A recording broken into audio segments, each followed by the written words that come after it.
The first body slid after the second.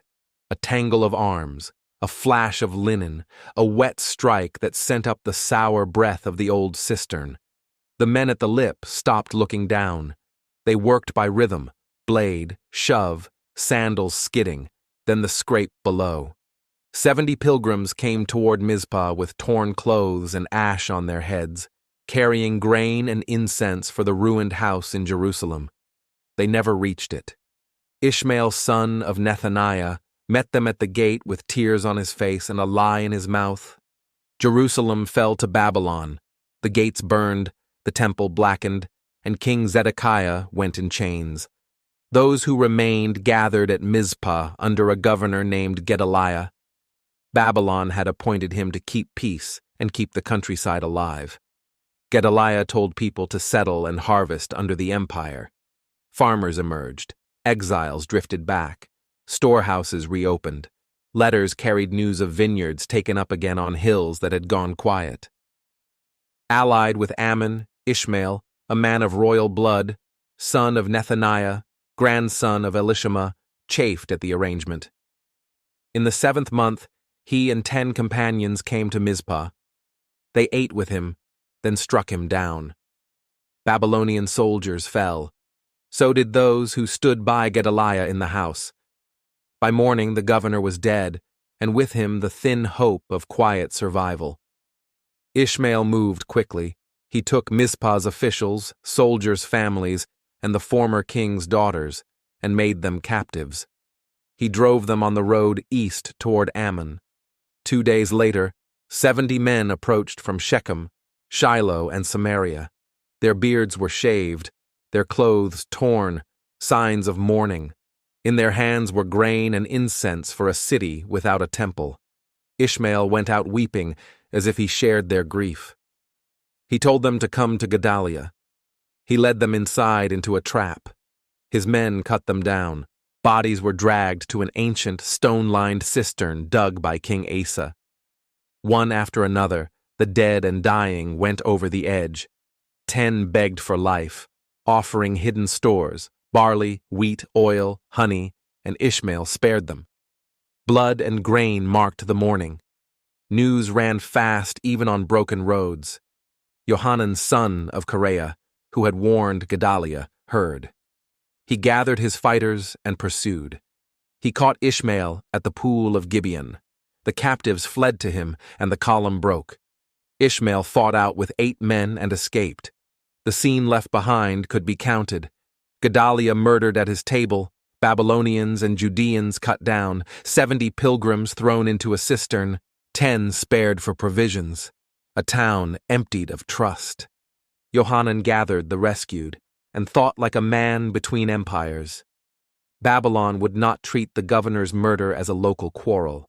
The army would return to punish rebellion. The remnant, soldiers, widows, children, scribes with fraying deeds, turned south toward Egypt and waited. Jeremiah the prophet was among them, the same man who had told kings for years that Babylon would come and that resistance would shatter the nation.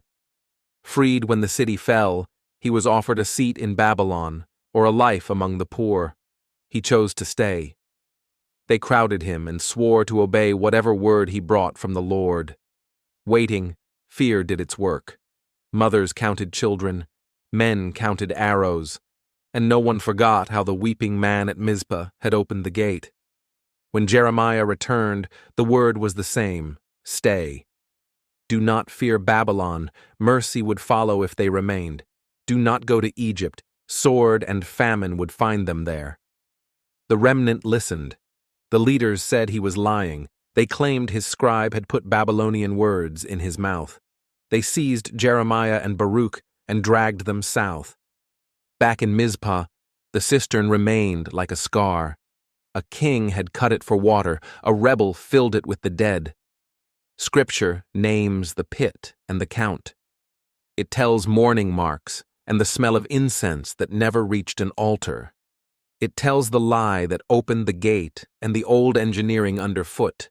A cistern from Asa's day turned grave. It tells how fear makes people run the wrong way and cling to the last official voice they trust. What drove Ishmael? Royal blood chafing under a foreign-appointed governor, a pledge to Ammon, the belief that slaughter could restore an older order. But the throne he imagined had already been ground under an empire's heel. The knives at Gedaliah's table did not turn time back. They opened the border to grief. The account in Jeremiah 40-41 reads like a survivor's note by lamplight. Months and miles, bodies counted, motives guessed, prayers recorded. It moves in clear lines, Gedaliah's appointment, the warning Johanan gave, and Gedaliah refused, the meal that became an ambush, the march of captives, the 70 pilgrims with grain and incense met by tears and killed by the gate. 10 men buying life with food hidden in the field, the cistern that took the weight of a day's murder, the chase to Gibeon, the rescue, the escape of Ishmael with 8 men, and the pull of Ammon across the Jordan. After the ambush, the book moves to Egypt and more ruin, a colony burning incense to a foreign queen and Jeremiah shouting. But the murder at Mizpah and the pit mark the moment when a battered province lost balance. We are left with Ishmael's brief success, bodies in a cistern, captives in a line, and with the larger failure around him, a remnant so afraid of empire that it fled the warning meant to save it. The text shows only hands, full of grain and incense, and faces marked for mourning. It shows a city that felt safe under a governor and garrison, and a mourning that proved otherwise. It shows a pit built to hold rain turned into a ledger of death. Centuries later, the geography is quieter. Mizpah's mound is argued over by scholars. The road from Shechem and Shiloh runs under asphalt and dust. The empire that burned Jerusalem is a museum column.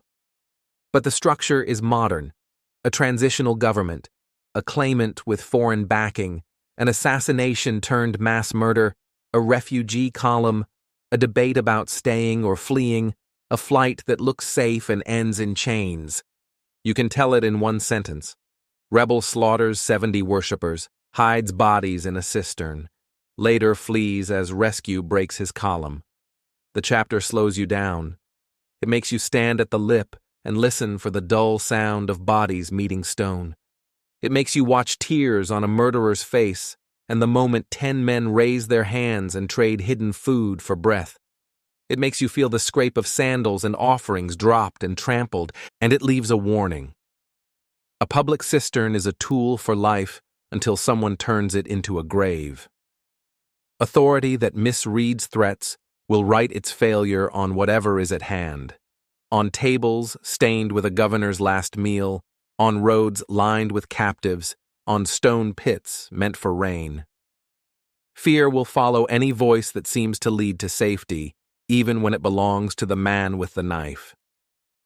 Thank you for listening to Divine Crime. Subscribe for more true stories from the most dangerous book ever written.